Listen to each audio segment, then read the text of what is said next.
All right, welcome to the deep dive. Today, we're going to try to tackle a question that honestly has probably crossed all of our minds at some point. How well do we actually know what we think we know? You know what I mean? Yeah, definitely. It's like, how confident can we be in our own understanding of things? Right, exactly. And we're diving into this with two really fascinating Yeah. concepts: calibration and self-regulated learning. Yeah, two sides of the same coin in a Mhm. way.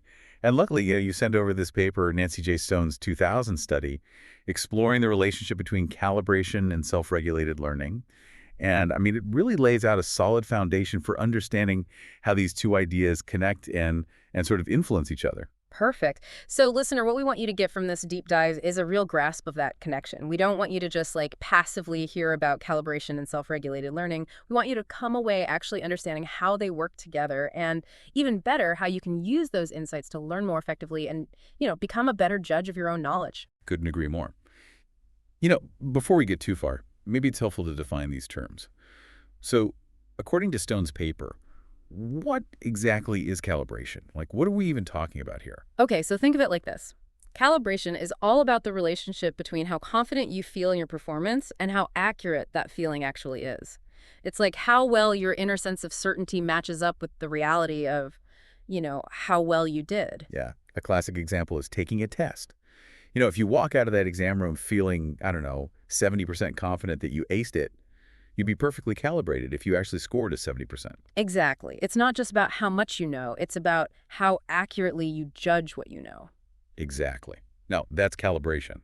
Hmm. What about self-regulated learning? How does Stone define that in the paper? Well, self-regulated learning is a much more active process. It's not just about taking in information, it's about actively managing your own learning. Okay, so what does that look like in practice? Like, how does someone actually self-regulate their learning? The paper actually references this model from Butler and Wynne in 1995, which describes self-regulated learning as a cycle. A cycle. Okay, so it's not a one and done kind of thing. No, not at all. It starts with, understanding the task at hand, then setting specific learning goals for yourself. And from there, you choose the strategies you're going to use to achieve those goals. So like planning out how you're going to learn, what techniques you'll use. Exactly. And then, crucially, you continuously monitor your progress. So you're constantly checking in with yourself, seeing if your chosen strategies are working, and then you adjust based on the feedback you get, whether that feedback comes from yourself or from, teachers or whoever. Got it. So you're really in the driver's seat of your own learning journey, making adjustments as you go. Exactly. And, it seems almost intuitive that someone who's good at regulating their learning would also be good at like knowing what they know, right? Right, you'd think so, wouldn't you? Like that So self-awareness would carry over. I mean, Zimmerman even proposed back in 1990 that self-regulated learners should be well calibrated. But here's the thing, and this is where it gets interesting. Stone points out that, despite that seemingly obvious connection, the direct relationship between these two hadn't actually been studied that thoroughly at the time of her paper. Huh. So we've got this intuition, this hunch that there's a link, but not a lot of hard evidence yet. Exactly. And that's really what we're trying to explore today. What is the connection between these two? And to do that, Stone identifies four common factors that seem to play a role in both how well calibrated we are and how effectively we self-regulate our learning. Okay, so by looking at these shared influences, we might get a better grasp of how calibration and self-regulation interact, right? Right. It's like if we see these same patterns popping up in both, it might give us a clue as to how they're related. Makes sense.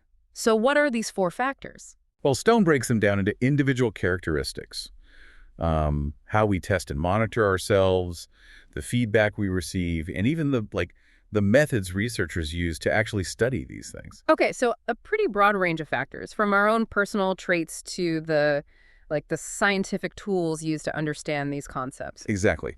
So let's start with those individual characteristics. What does the research tell us about how our personal traits relate to calibration?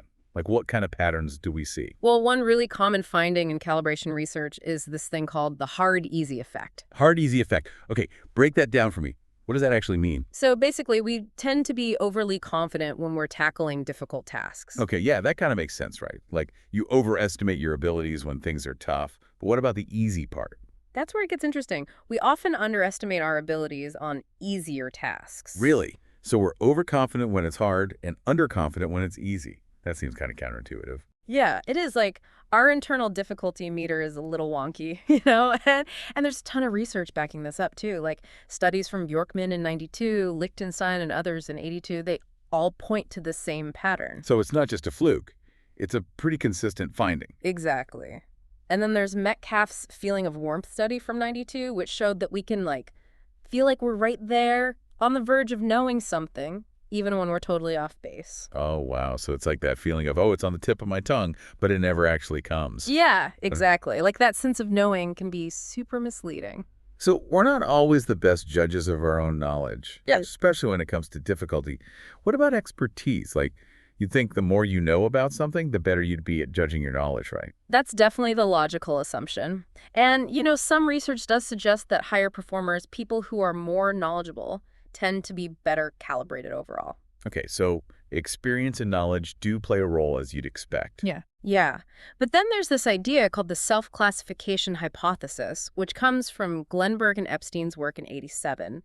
And they found something really interesting. Okay, experts might actually be worse at predicting their future performance within their area of expertise. Really? So even though they have all this knowledge, they're not great at judging how they'll actually do. It seems that way. It's almost as if becoming an expert can, like, create a kind of overconfidence, making them assume they'll do better than they actually might. It's fascinating. Okay. It's like that label of expert can actually become a blind spot. Exactly. And the paper also gets into how we retrieve information from memory, which is another individual characteristic that can impact calibration. Oh, right, like the difference between like instantly remembering something versus having to sort of piece it together. Yeah, exactly. Nelson and his colleagues talked about this in 92, distinguishing between trace access, where you directly recall something from memory, like your phone number, and inferential mechanisms, where you kind of reconstruct the information based on related cues. Oh, so like trying to remember where you put your keys based on, I don't know, where you usually leave them or something. Exactly. And Jocelyn in 94 pointed out how familiar those cues are can actually make us overconfident, especially on those trickier questions where, the familiar elements might lead us astray. So it's not just about what we know, but how we access that knowledge, how we pull it out of our memory. Exactly. And recalling abstract facts, like Wagoner looked at in 88, often involves this kind of reconstruction, which can lead us to overestimate how much we actually remember accurately. Okay, so a lot of different cognitive processes at play here, all influencing how accurately we judge our own knowledge. Yeah, for sure. Now, let's shift gears a bit and talk about individual characteristics in the context of self-regulated learning. So instead of just judging what we know, we're talking about how we actively manage the learning process itself. Okay, makes sense. So what are the key factors here? A lot of the focus in self-regulated learning research is on, like, our self-concept, which includes things like self-efficacy. Self-efficacy, all right. Remind me again, what exactly is that? Self-efficacy is basically your belief in your own ability to achieve your goals. So in this context, it's your belief in your ability to successfully learn and understand new information. Got it. So how much you believe in yourself as a learner. Exactly. And Shunk's work in the late 80s and early 90s really highlighted how powerful that belief can be, like how much it can actually drive your learning. Is it different from just like general confidence? It's related, but it's more specific to the task at hand. So it's not just I'm a smart person, it's I'm confident that I can learn this specific thing. Okay, that makes sense. So what other individual characteristics are important in self-regulated learning? Another big one is goal orientation. So this is about like what's motivating you to learn in the first place. Are you driven by a genuine desire to understand the material, or are you more focused on, getting a good grade or external validation? So like intrinsic versus extrinsic motivation. Exactly. Pinterich and Schrauben explored this distinction in 92, and it turns out that having learning goals, that intrinsic motivation tends to lead to deeper, more meaningful processing of the information. Okay, so if you're genuinely curious and interested in the material, you're more likely to really learn it. Exactly. And then finally, there's the actual process of setting goals itself. It's important that your goals are challenging enough to push you, but also achievable, as Schunk pointed out in 90. If your goals are too easy, you won't be motivated. Too hard, and you might get discouraged. Makes sense. It's like finding that sweet spot where you're challenged but not overwhelmed. Right. So we've got self-efficacy, belief in your ability to learn goal orientation, intrinsic versus extrinsic motivation, and setting achievable goals. Those are some of the key individual characteristics that can influence how effectively you self-regulate your learning. Got it. Now, can we try to connect these individual characteristics back to calibration? Like, how do these traits play a role in both areas? That's a great question, and it seems like confidence in calibration is more focused on like our assessment of our current knowledge, what we know right now.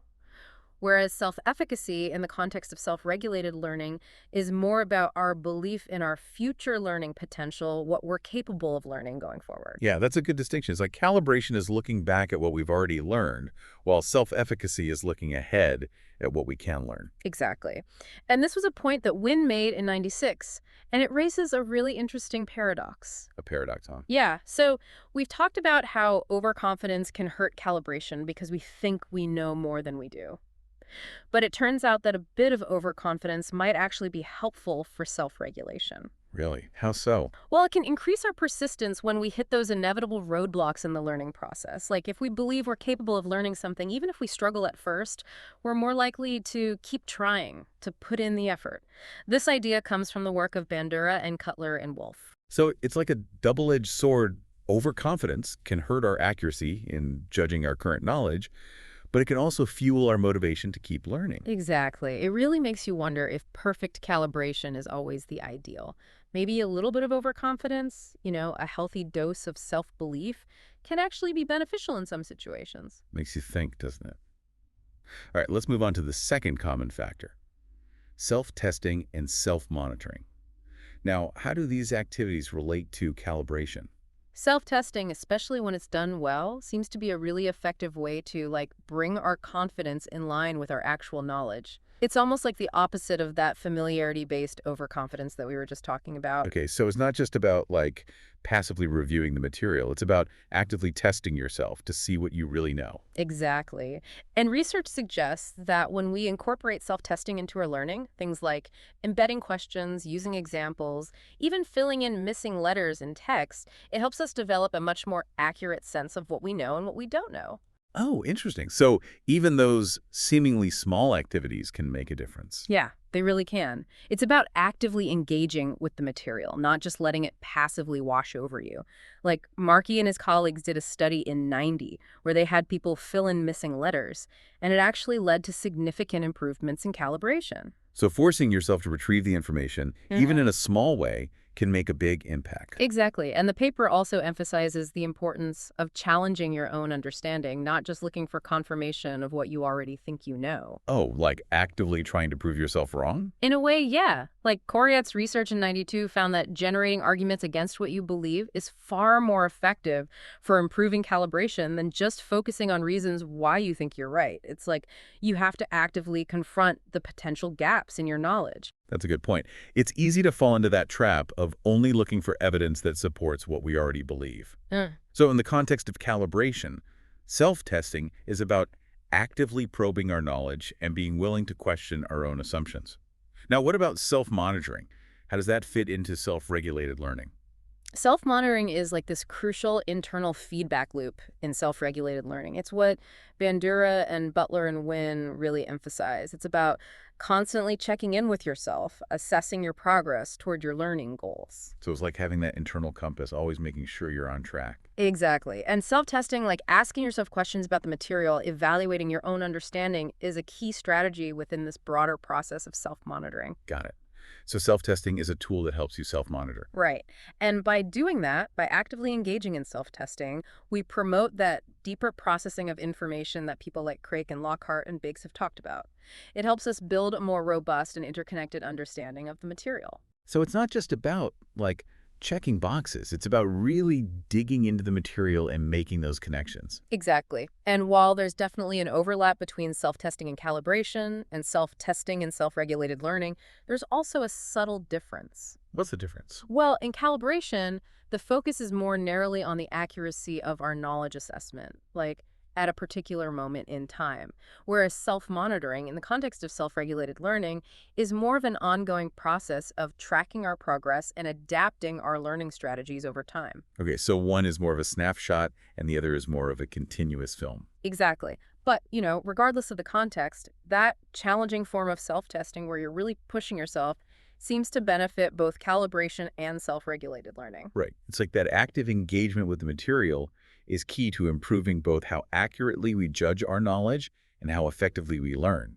Yeah, totally. Though, as Butler and Wynne have pointed out, not everyone is naturally good at effectively monitoring their own learning. It's a skill that often needs to be developed and practiced. That makes sense. It's not something that necessarily comes easily to everyone. Okay, so we've talked about individual characteristics and self-testing monitoring. Let's move on to our third common factor, feedback. How does the feedback we receive influence our calibration?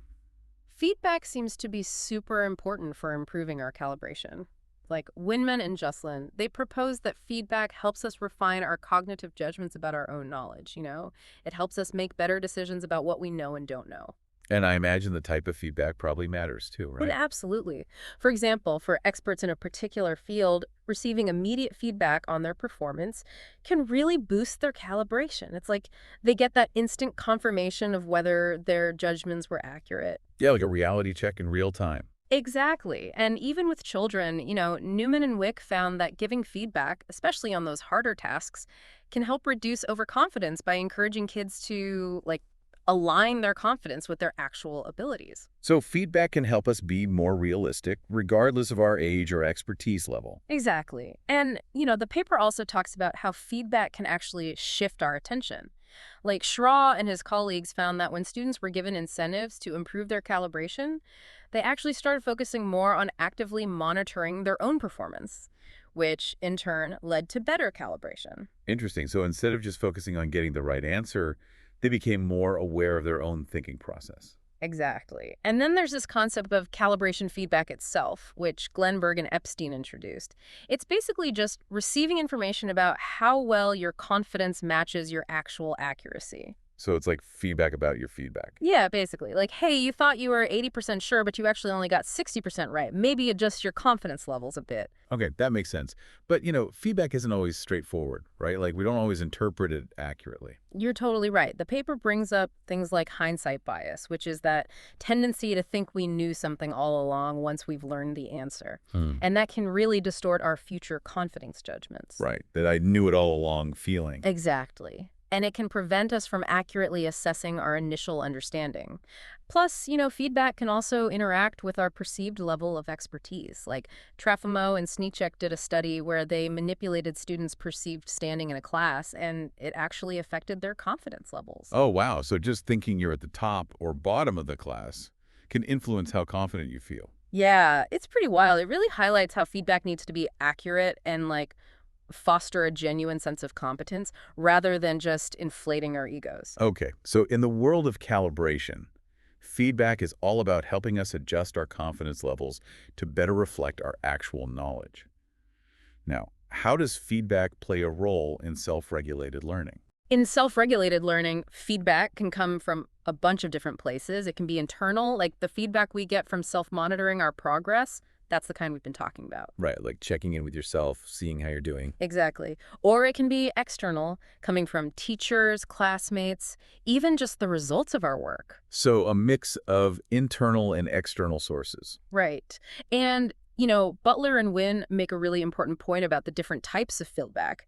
They argue that process feedback information about the strategies we've used, like how we approached a problem, is probably the most helpful type for improving our self-monitoring skills. Okay, so it's not just about whether you got the right answer. It's about how you got there. Exactly. Because process feedback gives you insights into what worked, what didn't work, and how you might adjust your approach next time. And this contrasts with just outcome feedback, which only tells you if you were right or wrong, but doesn't give you any clues about how to improve. So it's like, you got it wrong, but here's why, and here's what you can do differently next time. Exactly. And, the paper also touches on how the way teachers provide support can actually impact students' ability to self-regulate. Really? So how a teacher gives feedback can actually make a difference in how students learn. Yeah, it can. Like, if teachers are constantly hovering and telling students exactly what to do and how to do it, it actually prevents those students from developing their own internal monitoring and problem-solving abilities. So it's like, if you're always being given the answers, you never learn to figure things out on your own. Yeah, it's like you become dependent on that external guidance rather than developing that inner compass.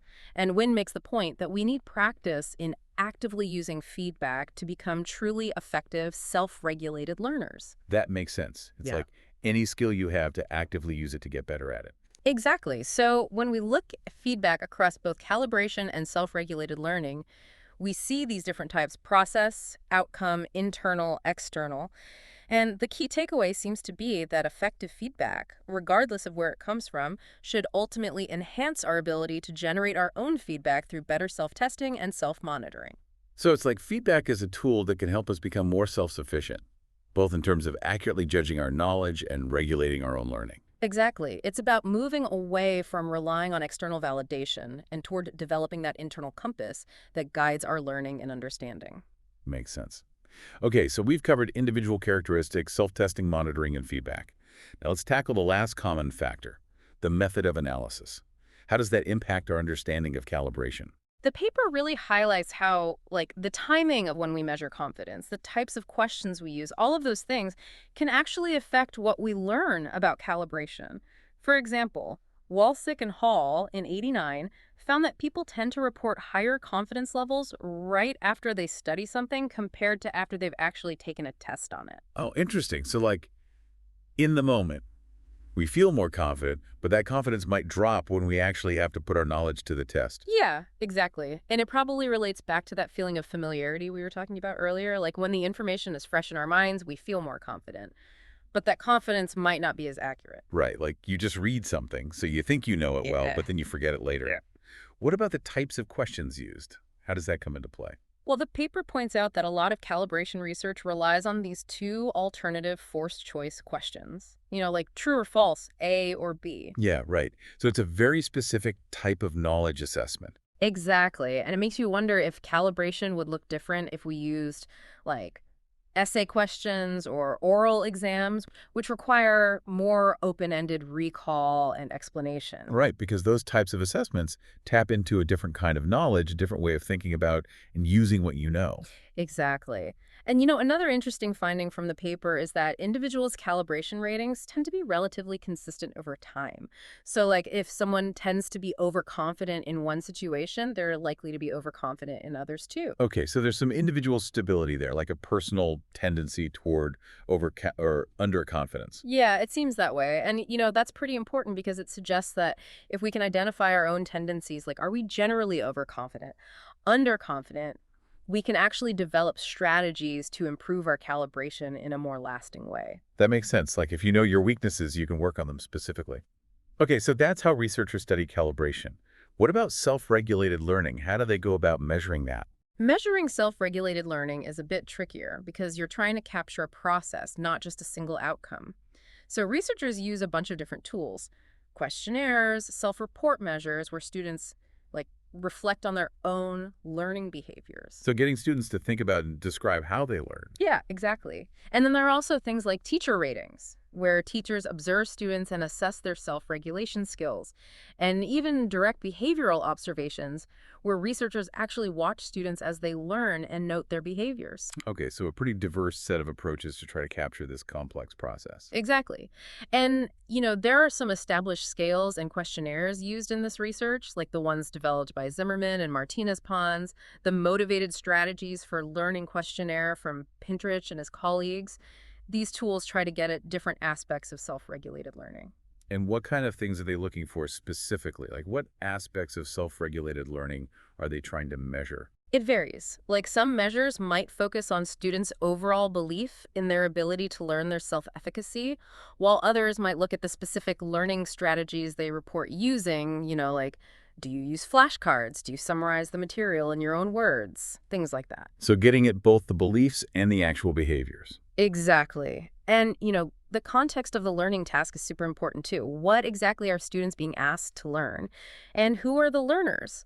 Self-regulation can look very different in elementary school versus college versus, adult learning. Right, so the age and experience of the learner definitely matter. Totally. So the main point here is that when we look at the methods used to analyze both calibration and self-regulated learning, we need to be aware of exactly what's being measured. Are we really capturing someone's confidence in their knowledge or their belief in their ability to learn or something else entirely? Yeah, it's all about understanding the nuances of the measurement tools and what they can tell us. Exactly. Well, this has been a really in-depth look at these two fascinating concepts. Big thanks to Nancy Stone's paper for laying out this complex relationship between calibration and self-regulated learning. Totally. And I think the main takeaway here is that these two ideas are like deeply intertwined. They influence each other in all sorts of subtle ways. Our confidence levels, how we test ourselves, the feedback we get, even how we study these processes, all play a role in shaping how well we know what we know and how effectively we learn. So, listener, here's something to chew on as you go about your day. Could becoming more aware of your own calibration tendencies, like do you tend to be overconfident, underconfident, actually be a kind of meta skill that improves all areas of your life? Like not just learning in a classroom, but making decisions, understanding complex information, anything where you have to judge your own understanding. Yeah, that's a really intriguing idea. Like, if you can become more aware of your own strengths and weaknesses and how you judge your knowledge, you can use that to make better decisions across the board. Exactly. And we hope this deep dive has, given you some food for thought about your own calibration and self-regulation processes. Maybe you'll start paying a bit more attention to when you might be like a little too sure of yourself or when you might be underestimating your own capabilities. It's all about being mindful of our own thinking. Couldn't have said it better myself. Thanks for joining us on this deep dive, everyone.